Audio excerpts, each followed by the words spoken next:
Hello there, you're watching CNNMoney Switzerland, and this summer we are focusing on some of the mega trends that have been around in recent years and looking at how they've been impacted by the coronavirus, but more importantly than that, how we can leverage the experience of a crisis and what next then for these mega trends. Today we're talking about digitalization, and I'm absolutely delighted to welcome CEO of Orange Business Services, Helmut Reisinger.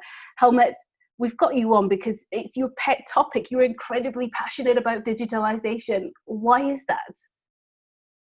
Well, it's because we believe the world around us, and COVID has shown us this, is becoming more and more digital, and digital will be more and more important. Physical value chains have been globalized, then they have been digitized. And we call this the digital value chain of companies, from collecting data. It's basically the data flow, transporting data, storing, that's the cloud side. Of course, there's always a digital with a human touch, which means you need to collaborate on it. And now what we have seen over the past 3 years, even before COVID, the question emerged about the purpose for companies.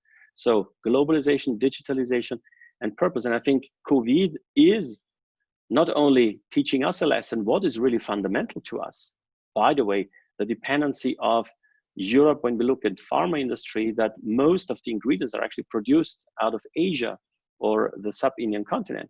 These are fundamental questions. And COVID also teaches us a lesson. Suddenly, things have moved much more quicker thanks to digital, whether it's the new norm to be found in the post-COVID world in terms of collaboration, or whether it's this hyper-connectivity that we see, because everybody, I think, is pleased to stay connected, even though it's at distance. So would you say that it was a stress test? The coronavirus experience was a stress test for digitalization? I think it has been a fantastic stress test, to be honest. It's a perfect laboratory. What happens if we did not have in our business continuity plans that we think are really rock solid? We have 27,000 people, a lot of our major service centers spread across the world, and they are all in actually remote working conditions during COVID. And we did not have on our business continuity planning, what happens if 70% of our workforce falls ill, which, as we know from Corona, if you were not to manage it well, could happen. So therefore, it's a perfect catalyst, I believe. And we see that also within short period of time, take telemedicine, particularly in European countries, this takes a long journey to really get everything approved, because we are so protective about our personal data, and for good reasons. But suddenly it was possible within 2 weeks that medical teleconsulting via video, like we are doing here, not teleconsulting, but is feasible. So this normally would take 2 or 3 years. So as you say, it's a perfect laboratory that actually was created thanks to COVID. So tell me, what about then the vulnerabilities that are out there? You spoke about your own business, and you hadn't prepared for 70% of people to go down with coronavirus. I mean, that must be something that you have addressed now, but what are the other vulnerabilities out there? I mean, you work with companies all over the world. Yeah, well, first of all, we believe that this post-COVID world will be, we call it a low touch and a high care economy. High care not only internally for your employees, because you need to protect your intellectual assets of any given company, but it is also high care in terms of new ways to interact with clients. You asked about vulnerabilities. We believe in a post-COVID world, if I want to characterize this from our lenses, it's going to be more hyper-connected. It's going to be more balanced in terms of collaboration on site or at distance. It's going to be also more digital in general. Most of our consumer goods enterprises and customers, they're actually saying, well, e-commerce is exploding. Again, there with a little connotation that suddenly local platforms emerge and say, we create a platform for small and medium enterprises. It doesn't have to go all from a European perspective to global hyperscalers. And of course, and this is the touch point on vulnerability, I believe it needs still a very strong end-to-end cyber defense orientation, because if value chains become more digital, it means that your data flows need to be protected end to end. I want to talk about cybersecurity in a moment, but just a final thought on digital transformation and the opportunities that are out there. When we talk about industrial digitalization, I know that you believe that this is a real opportunity for Europe. Can you explain a bit more about that?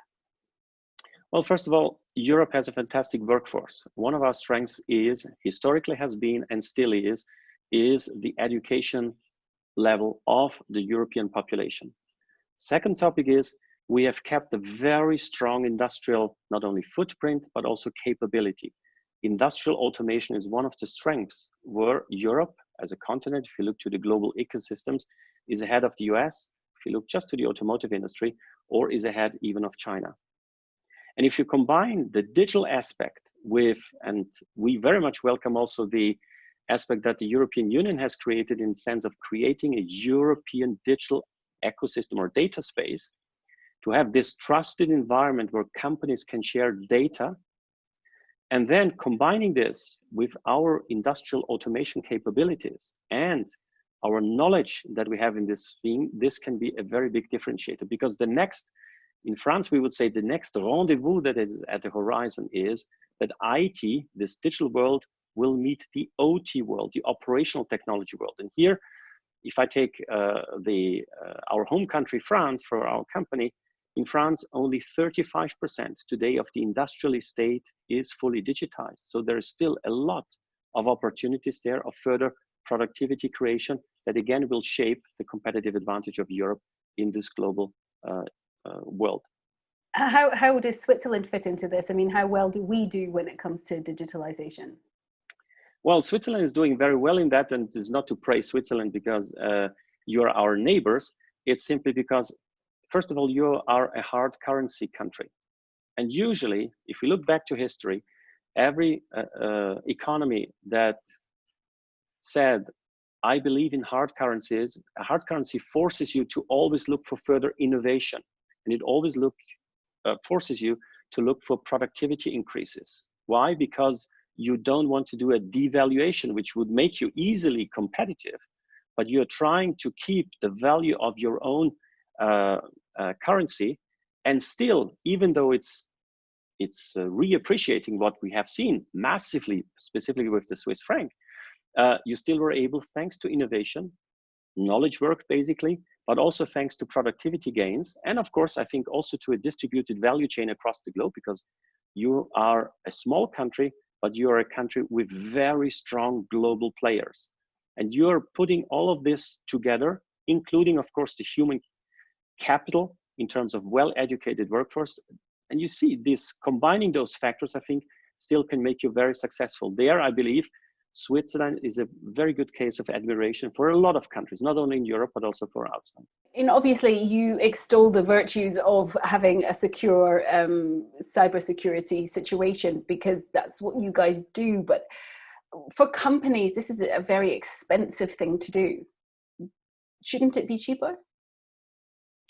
I don't think it's an expensive thing to do, because the damage that can be created of it and the existence of certain enterprises depends, or the valuation of certain enterprises depends heavily on it. Just think about, if your intellectual property, we talked before about the European industrial renaissance in terms driven by innovation and productivity gains. This is your company's property. This is your intellectual property. This is your way of running and trying to find your competitive advantage. You also work with governments and central intelligence services. I mean, I'm sure you can't tell me very much about what you do there, but what are the kinds of challenges they face at a country level? Well, there's a lot of talk about sovereignty. And I think the current discussions that are ongoing, we talked about the geopolitically driven data ecosystems that have been emerging. Of course, first is to protect the data of their citizens, number one. But also, it's a question of sovereignty as well in terms of industrial sovereignty. You don't want, again, your intellectual property that has been created on your, in your country or in your European Union or in the US or wherever, you want it to be, you do not want it to be compromised. And of course, then you have the whole question about defense. So you have different levels of interest.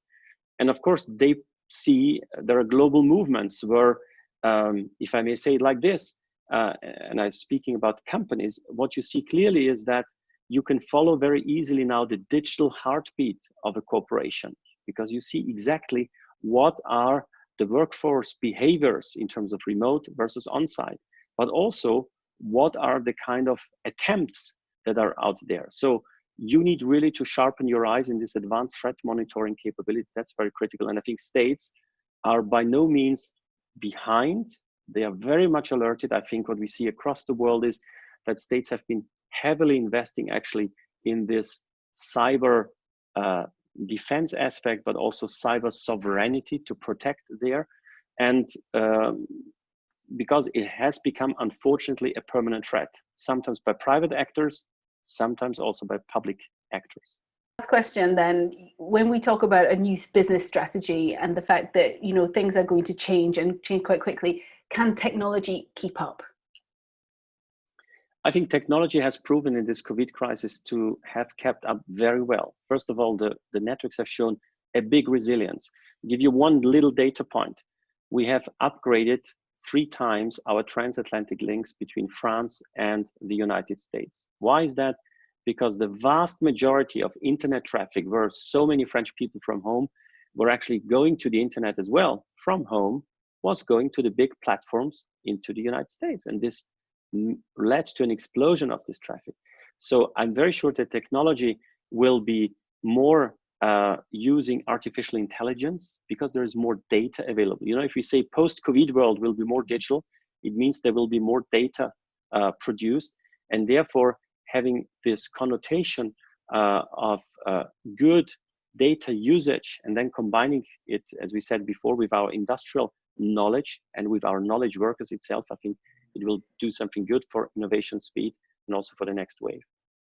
I know I said last question, but really this will be the last question. Data collection and data gathering, does that concern you going forward?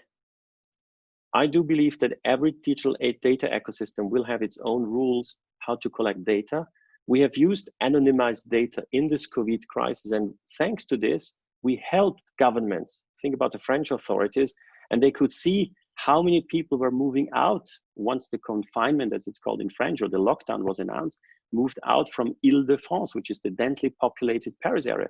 It was round about 1/3.